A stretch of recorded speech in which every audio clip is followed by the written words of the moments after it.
Welcome back. So after the lectures, what in the electrochemistry topic, what we have discussed so far is about the electrolysis, electrochemical cell, Daniell cell, Nernst equations, hmm? And in the last few lectures, we discussed about the electrolysis process, the redox, the application of the redox in that electrolysis, that and where you can easily judge that which ion will be during electrolysis, which ion will be deposited in the cathode and which ion will be deposited in the anode. And what we have discussed also is the conductance of a solution, how a solution can conduct electricity, the specific conductance, the molar conductance, and the equivalent conductance. Now, if I talk about a solution, and that solution is an electrolytic solution, definitely. Electrolytic solution, it can be two ways. One, it is strong electrolyte, okay, and another one is weak. A strong electrolyte is what? The electrolyte which dissociates completely in a solution, like strong acid, strong bases, HCl, sodium hydroxide, like this. And weak electrolytes are those which undergoes incomplete dissociation in solution, like acetic acid, okay, then ammonium hydroxide, etc. etc. Now, when the solution particularly conduct the electricity, you measure the specific conductance. Okay. And now, what variation we can apply here? This is a pure solution, okay, where you add your electrolyte, mm, add your electrolyte, and when you add electrolyte, these electrolytes get dissociated in the solution, and then they carry the electricity.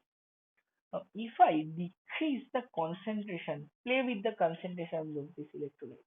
Okay, so let's set the factor concentration, concentration, concentration of electrolyte, concentration of electrolyte. Now, if I play with the concentration, what I will observe that if I decrease the concentration, means concentration, if I decrease, then what will happen? Your number of ions will also decrease, and which will result your specific conductance will also decrease, because the specific conductance depends on the number of ions present in the solution. But what happens to the molar conductance? Molar conductance. If you decrease the concentration, the molar conductance increases. Molar conductance increases. Why? Because in case of molar conductance, the total volume, let's say V, hmm, the total volume in the solution containing 1 molar of the electrolyte is also increases. If I talk about, let's say, if you have this V is the volume of the solution, so per volume, if we talk about per mole, in 1 mole solution, in per volume, the overall number per volume in the overall number of ions increases. So in that case, your molar conductivity increases, but the overall number of the ions decreases. Overall in the solution, the number of ions decreases, and that decreases the specific conductance. So this molar conductance increases. Now with dilution, what happens? With dilution, okay. Now there will be a particular case where your concentration will be tends to zero, highly diluted state. So in that case, your molar conductivity will be lambda m0. Now, this lambda m0, determination of lambda m0 is very straightforward, but it has a very beautiful logic behind it that I will discuss in the next video lecture. Okay, and from here you can establish the Cold-Rush's law, and then you will see one small spoiler from here. This lambda m you can easily means you can is there, when your concentration is very less, you all and this lambda m zero in a molar conductivity, you can easily is calculate for the strong electrolyte, strong electrolyte, but it will be very low for weak electrolyte, very low for weak electrolyte. Okay. Now let's talk about this part later. Let's focus on now the variation of the molar conductance with the dilution. Okay.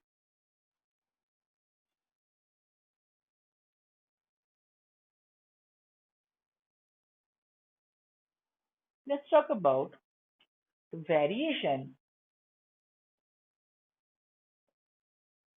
of molar conductance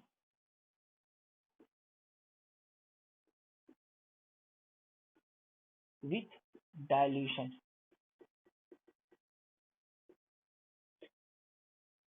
Okay.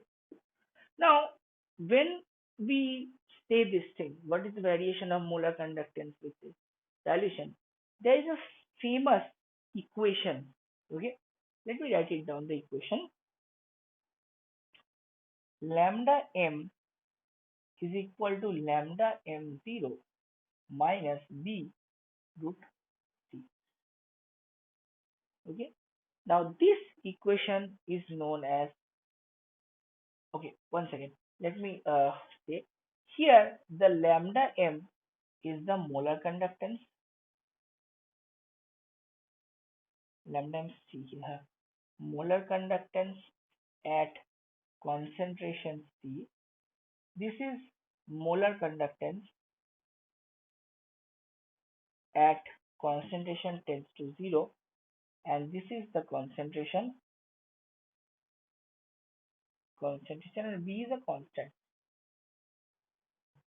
Okay, B is a particular constant. Okay, now this equation is known as d by Huckel Onsager equation. Okay, this is a very famous equation, and this equation is applicable for the your both electrolytes, but it shows some distinctive behavior. It is strongly applicable for the strong electrolytes, but for weak electrolytes, this equation does not follow, because if you plot later, I will show just in few minutes. If you plot this versus root C, that equation will be follow for the strong electrolytes. But the experimental plot what we get for the weak electrolytes at lambda m versus root C, that does not matches with this equation. Okay, that we will find it out just in couple of minutes. Okay, so this equation is applicable for the strong electrolytes. This is now true. Now what is B? B is a constant. Hmm. B is a particular constant which only depends on the solvent nature of the solvent. It depends on the nature of solvent and temperature. Nature of the solvent and the temperature of the medium. Hmm? Okay. Now it also depends on the type of the electrolyte. Okay. Let's say how many types of electrolytes it can be. If I take a salt. Let's say I'm taking sodium chloride, I am taking calcium chloride, I am taking magnesium chloride. Okay. Okay. What else I can take? Let me check one another example. Magnesium sulfate will be better. Magnesium sulfate, MgSO4. So if you find this electrolyte is a 1:1 electrolyte, this electrolyte is a 2:1 electrolyte, this electrolyte is a 1:1 electrolyte. So these three electrolytes are different types of electrolytes. Okay, and it that is the charge on the cations, the charge of the anions are different.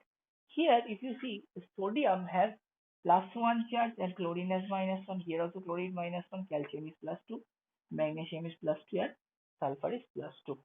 Okay. Acha. Okay, this is 2:2. I'm sorry. This is 2:2. Okay, so this is depends on the nature of the electrolytes, and this is charge. Now, more the charge density present in the air, so what will happen? The value of B will also change.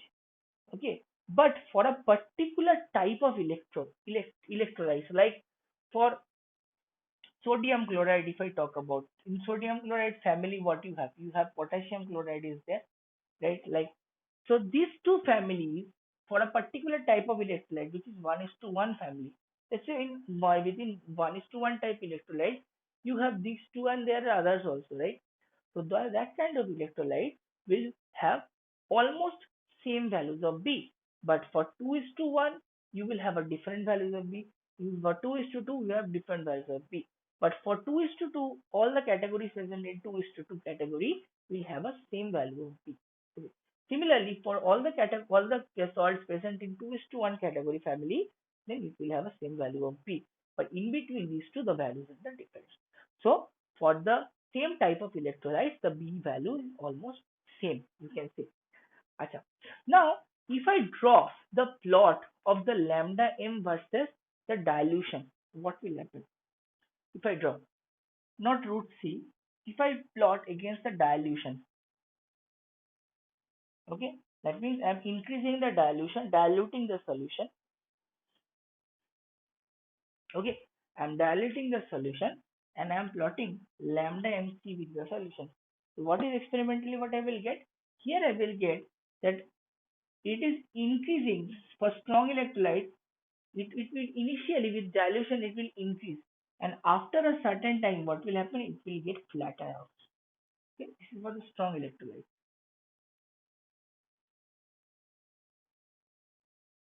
For the strong electrolyte. Hmm. Acha. Now, in case of weak electrolyte, what we have observed, first it will increase, then decrease, then again increase. Okay, this is for the weak electrolyte.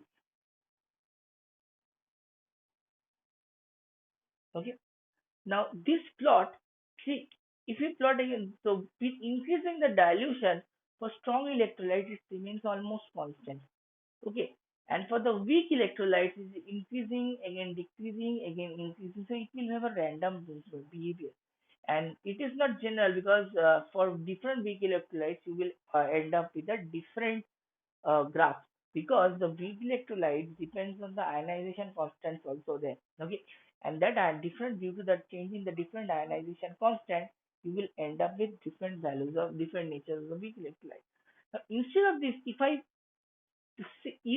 get the, let's say if I talk about the experimental graph which we are more interested, okay, experimental graph, let's say if I plot root C versus lambda m0, if I plot, so for strong electrolytes what we will get? We will get a, this point we will get, for strong electrolytes we will get this kind of point, and for the weak electrolyte we will get this kind of points. Now what I will do, just same nature, I will do the best fit,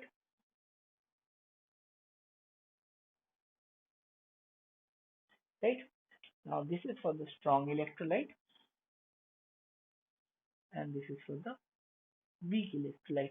Now you see here very well that if I take the root C and lambda m, if I this line and if I fit with this equation, it's really fitting. And from this, what you can do, if you calculate the slope of this graph, slope is basically minus of B. And for a particular electrolyte, if you can plot the molar conductance versus root C and do the best fit from the slope, you can calculate the V value of that particular electrolyte. Hmm? Okay. Now, for strong electrolytes, if we extrapolate this, what happens at your C tends to 0, means at the limiting case. So if I see, if you can extrapolate this part here, okay, you can extrapolate this part here. If you extrapolate, what you will see here, there is a particular value here of the strong electrolyte. There is a particular value of lambda m0, this lambda mc, lambda mc 0. The particular value for the strong electrolyte. But for the weak electrolyte, God knows where it will go and merge. Okay. So for the weak electrolyte, this lambda C can be calculated. Lambda C, which is a molar conductance, can be calculated, but the molar conductance at infinite dilution or that concentration very tends to zero, you cannot calculate. Okay, from this curve it is evident. Now this curve is coming from this Hansel Debye-Hückel-Hunsaker equation. Awesome. Now this weak electrolyte and strong electrolyte, the nature of them and their specific conductance depends on their mobility also. How fast they are moving in the solution. The more fast they are moving, there will be more electron transfer, there will be more charge transfer. Okay. Now the next topic we will talk about is the ionic mobility.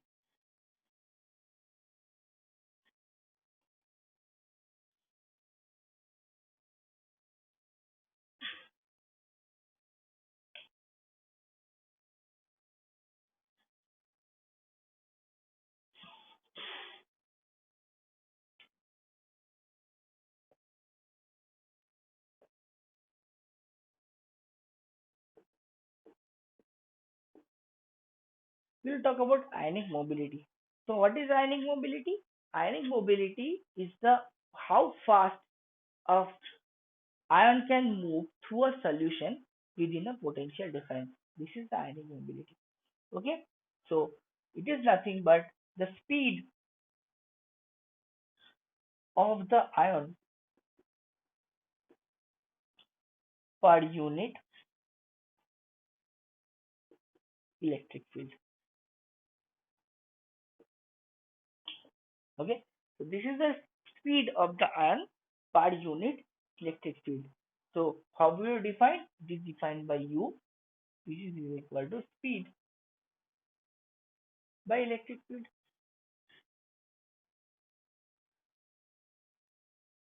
Okay, this is defined by speed by electric field. Hmm? Okay, now which is equal to, if I talk about the unit, so what is the unit of speed?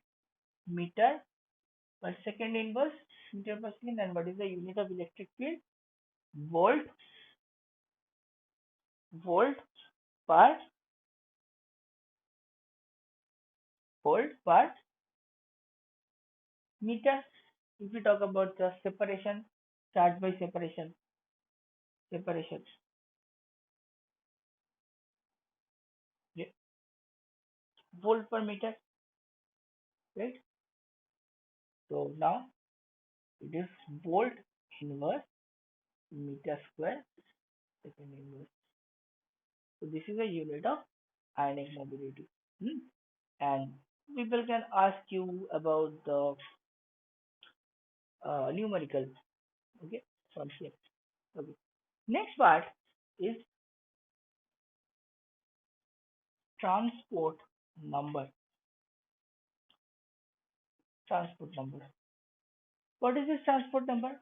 Transport number of any ion is basically the fraction of the total current. Defined as the fraction of the total current. Now this ionic mobility is basically nothing but the current. Okay, because from on a wire you have current flow. But for a solution, an ion will flow. In that ion flow, you quantify by the ionic mobility. So transport number, let's say for cation, if you talk about, it is defined by the U plus by U plus plus 2 minus.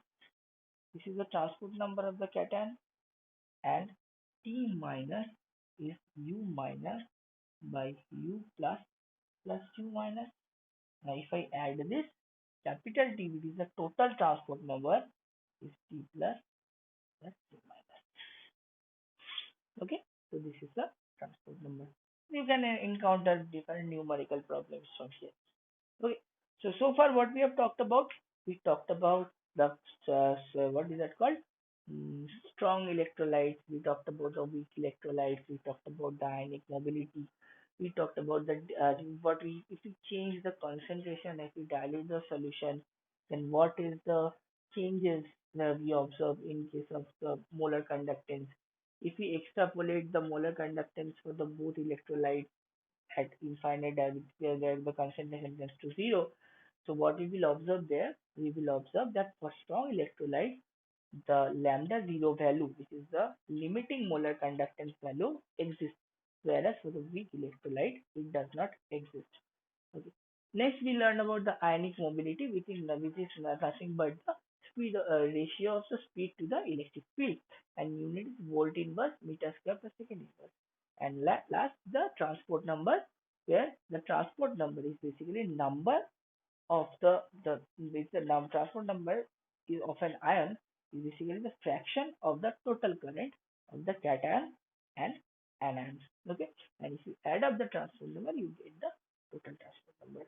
So next lecture, what we will talk about, that particular infinite dilution case where your concentration is tends to zero, what happens between the ions, and in that case, what happens of the strong electrolytes and how they behave. And let's say we will discuss one or two numerical problems of that.